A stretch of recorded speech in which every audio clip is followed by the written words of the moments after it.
Exercise number 1.6. First question. If n of A equal to 25, n of B equal 40, n of A union B equal 50, and n of B dash equal 25. Find n of A intersection B and n of U, அதாவது number of universal set, number of elements in the universal set. இப்போ first n of A intersection B அது நம்ம கண்டுபிடிக்க போகிறோம். அப்போது n of A intersection B அதுக்கு formula n of A plus n of B minus n of A union B அப்படிங்கிறது formula. அப்போது n of A எவ்வளோன்னு பார்த்தீங்கன்னா 25, n of Bங்கிறது 40, n of A union B 50, அப்போ மைனஸ் 50. அப்போ இது ரெண்டையும் add பண்ணால் 65 minus 50 equal to 15. இது வந்து ஃபஸ்ட்டு ஒரு ஆன்சர் கண்டுபிடிச்சாச்சு. நெக்ஸ்ட்டு நம்பர் ஆஃப் எலிமெண்ட்ஸ் இந்த யூனிவர்சல் செட். அப்போ n of u அப்படிங்கிறது கண்டுபிடிக்கணும். n of u கண்டுபிடிக்கிறதுக்கு இங்கே பார்க்குறோம் n of b தந்திருக்காங்க, n of b டேஷ் தந்திருக்காங்க.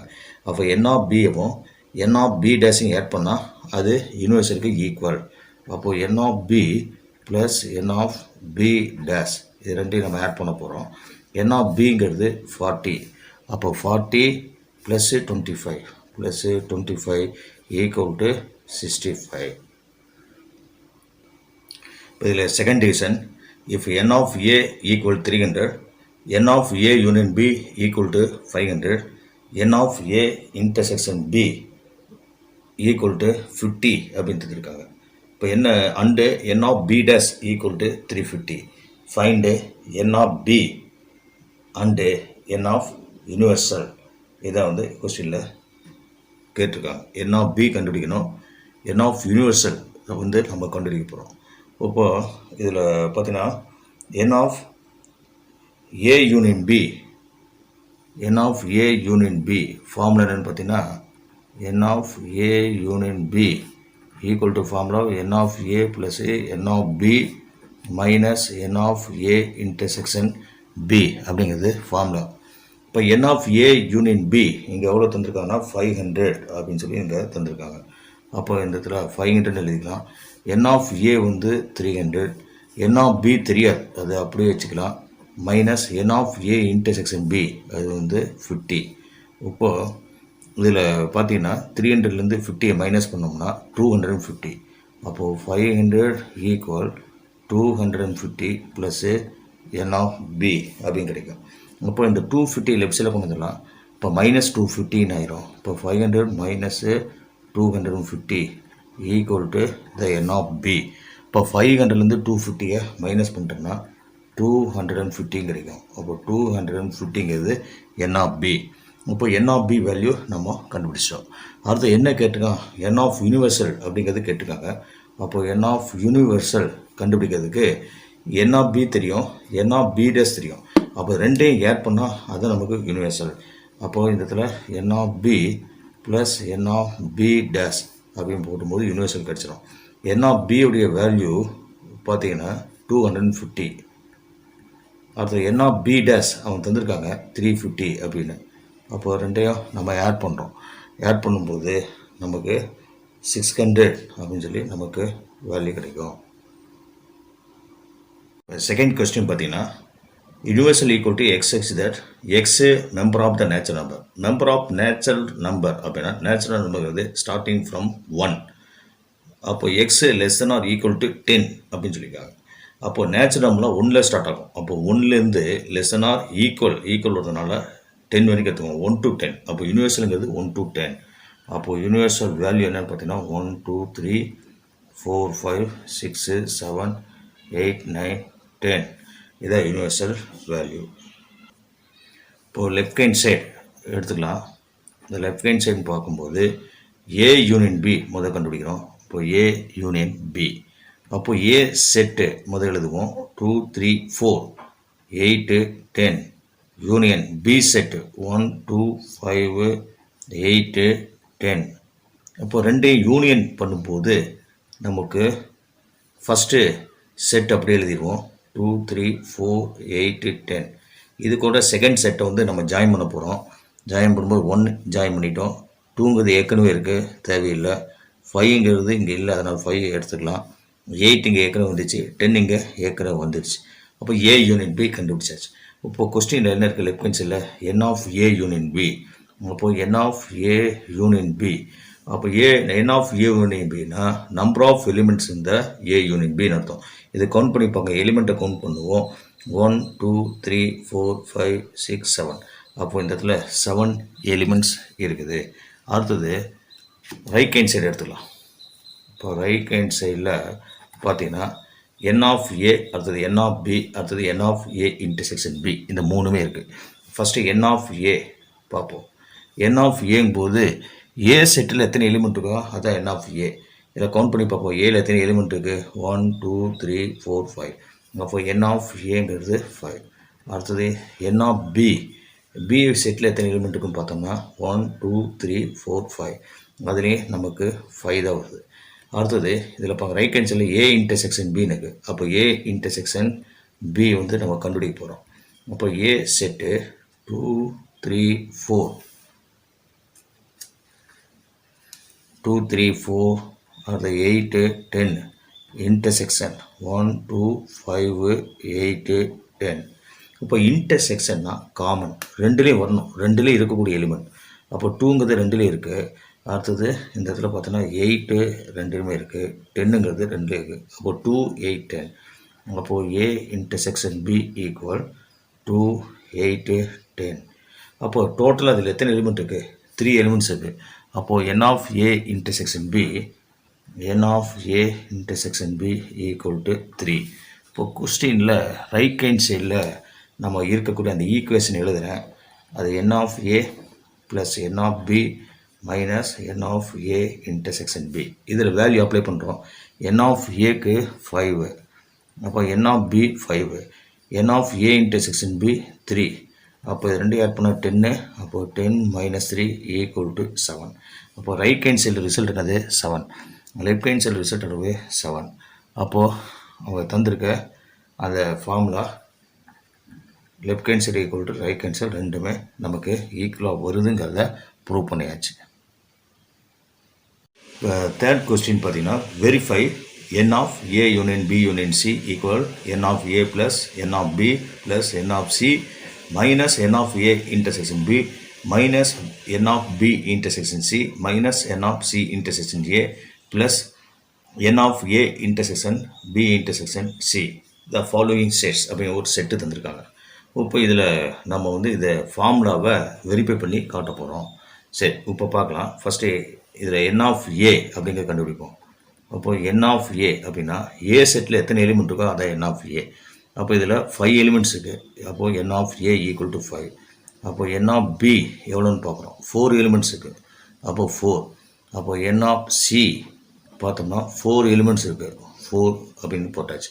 அடுத்தது இதில் ஏபிசி மூணுமே கண்டுபிடிச்சாச்சு. அடுத்தது ஏ இன்டர்செக்ஷன் பி கண்டுபிடிக்கணும்.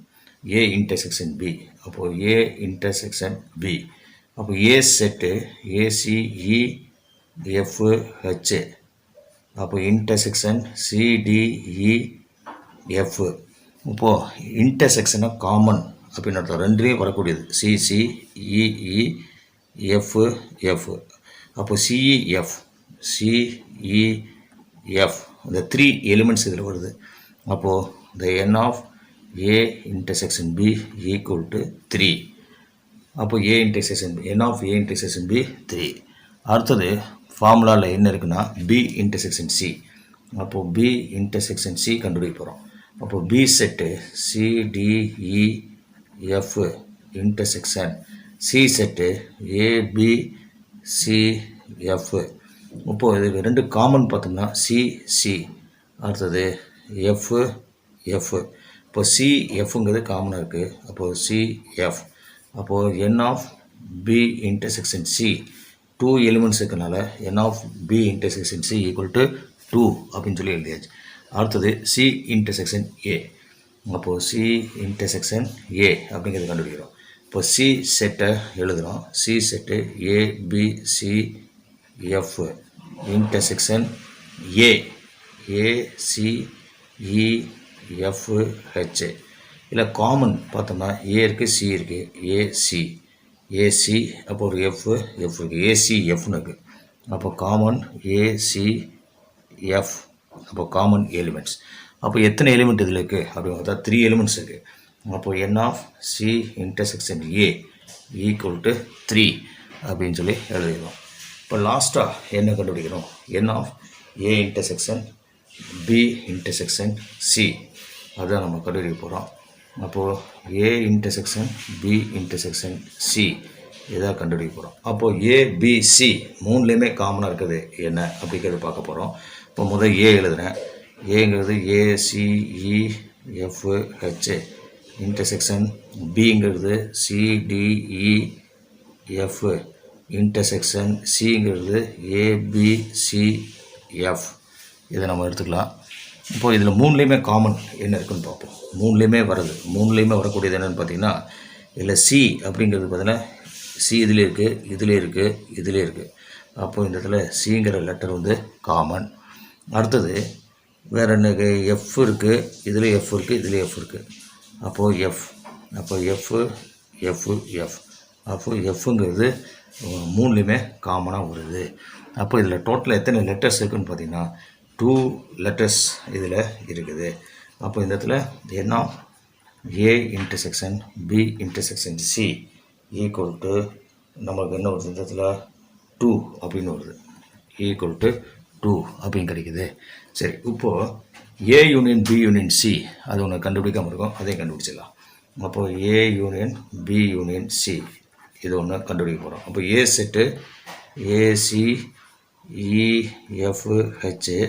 அடுத்தது யூனியன் பி செட்டு சிடிஇஎஃப், அடுத்தது யூனியன் ஏபிசிஎஃப். இது மூணையுமே நம்ம வந்து யூனியன் பண்ண போகிறோம். யூனியன் பண்ணும்போது என்ன வரும்? இந்த இதில் பாருங்கள், ஏ அடுத்த லெட்டர் பி சி டி, அதாவது ஏபிசிடி, இ வருது, இ எஃப், அப்புறம் ஹெச், எஃப்ஹெச். அப்போ இதுதான் நமக்கு யூனியன் பண்ண கிடைக்கக்கூடிய லெட்டர்ஸ். இல்லை எத்தனை லெட்டர்ஸ் இருக்குதுன்னு பார்த்தோம்னா, எத்தனை எலிமெண்ட்டுக்குன்னு பார்த்தோம்னா 3 4 5 6 7 எலிமெண்ட்ஸ் இருக்குது. அப்போது n of A union B union C, அப்போது n of A union B union C equal to 7. இப்போ அந்த ஃபார்முலாவில் இந்த வேல்யூ எல்லாத்தையும் சப்ஸ்டியூட் பண்ணி நம்ம பார்க்க போகிறோம். இப்போ ஃபார்முலா எழுதுகிறேன். N of A union B union C equal n of A plus n of B plus n of C minus n of A intersection B minus n of B intersection C minus n of C intersection A plus n of A intersection B intersection C. இந்த formula எழுதியாச்சு. இதில் நம்ம கண்டுபிடிச்ச value எல்லாத்தையும் apply பண்ணிகிட்டே வருவோம். என் of ஏக்கு ஏற்கனவே பார்த்தோம் 5ன்னு பார்த்தோம். என் ஆஃப் பி எவ்வளோன்னு பார்த்தோம். இதில் வந்து n of A union B யூனியன் சிங்கிறது 7 பார்த்தோம். இங்கே லெஃப்ட் சைடில் 7, ரைட் சைடில் என் ஆஃப் ஏ வந்து 5, என் ஆஃப் பி வந்து 4, அடுத்தது என் ஆஃப் சி அதுவும் 4, அடுத்தது n of A intersection B 3, அப்போது -3, n of B intersection C 2, அது -2, அடுத்தது n of C intersection A 3, அப்போது இதில் -3, அப்போது n of A intersection B intersection C value வந்து 2 அப்படின்னு சொல்லி நம்ம பார்த்தோம். இதெல்லாம் சிம்பிளை பண்ணி பார்க்கலாம். இந்த 2வும் இந்த 2 கேன்சல். அப்போ இந்த இடத்துல பார்த்திங்கன்னா 9 13 ஆச்சு. 13 - 6 அப்படின்னு போடுவோம். அப்போது 13 - 6ன்னு போட்டால் 7 அப்படி கிடைக்குது. இப்போ லெஃப்ட் ஹேண்ட் சைடில் ஆன்சர் வந்து 7, ரைட் ஹேண்ட் சைட்லேயும் ஆன்சர் வந்து 7 வருது.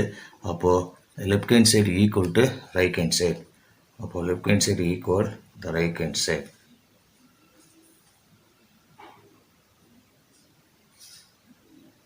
Fourth question.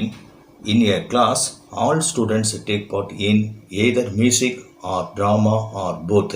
25 students take part in music, 30 students take part in drama, and 8 students take part in both music and drama. Find the number of students who take part in only music. Second division, the number of students who take part in only drama. Third division, the total number of students in the class. இப்போ கொஸ்டினில் பார்த்தீங்கன்னா 25 students take part in music. இது first circle வந்து மியூசிக்கு, second circle இந்த இடத்துல பார்த்தீங்கன்னா second circle drama அப்படின்னு இடத்துல ஃபஸ்ட்டு சர்க்கிள் மியூசிக்கு, செகண்ட் சர்க்கிள் வந்து ட்ராமா. இப்போ மியூசிக் எத்தனை பேர் அப்படின்னு பார்த்தா 25 ஸ்டூடெண்ட்ஸ் அப்படின்னு சொல்லியிருக்காங்க. 25 அப்படிங்கிறது எழுதிக்கலாம்.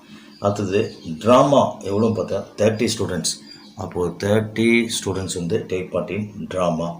அப்போது ரெண்டுமே சேர்த்து மியூசிக் ட்ராமா ரெண்டுமே எத்தனை பேர்னா 8 பேர். இப்போது மியூசிக் ட்ராமா ரெண்டுமே சேர்ந்து பார்ட்டிசிபேட் பண்ணது 8 ஸ்டூடெண்ட்ஸ். இப்போ என்ன செய்யணும் அப்படின்னு பார்த்தீங்கன்னா, இது வந்து காமனாக சொல்லிக்கிறது, அதாவது மியூசிக் 25 அப்படிங்கிறது வேறு. நம்ம மியூசிக் பார்ட்டிசிபேட் ஸ்டூடெண்ட்ஸ் ஒன்லி அப்படிங்கிறத கண்டுபிடிக்கிறோம். அப்போ மியூசிக் ஒன்லி அப்படிங்கிறதுக்கு என்ன செய்யணும்னா, இந்த மியூசிக்லேருந்து இந்த காமன் வேல்யூவை மைனஸ் பண்ணணும். அப்போது 25 மைனஸ் 8 அப்படின்னு சொல்லி போடுவோம்.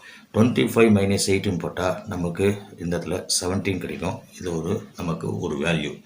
அடுத்தது இந்த 30ங்கிறது என்னென்னு பார்த்தீங்கன்னா, ட்ராமா 30ங்கிறது பார்ட்டிசிபேட் இன் ட்ராமா.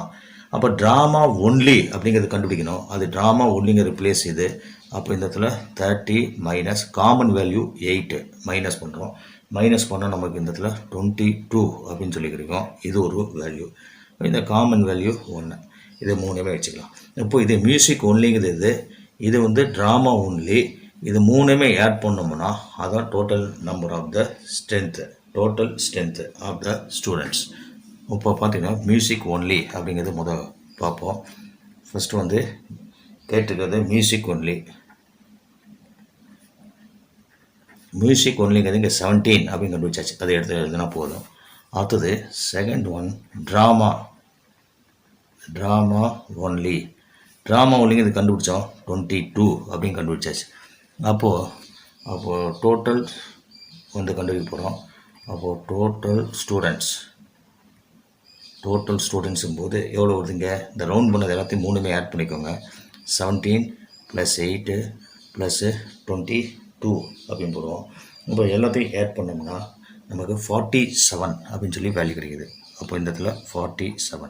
அப்போ டோட்டல் பார்ட்டிசிபேட் ஸ்டூடெண்ட்ஸ் வந்து 47.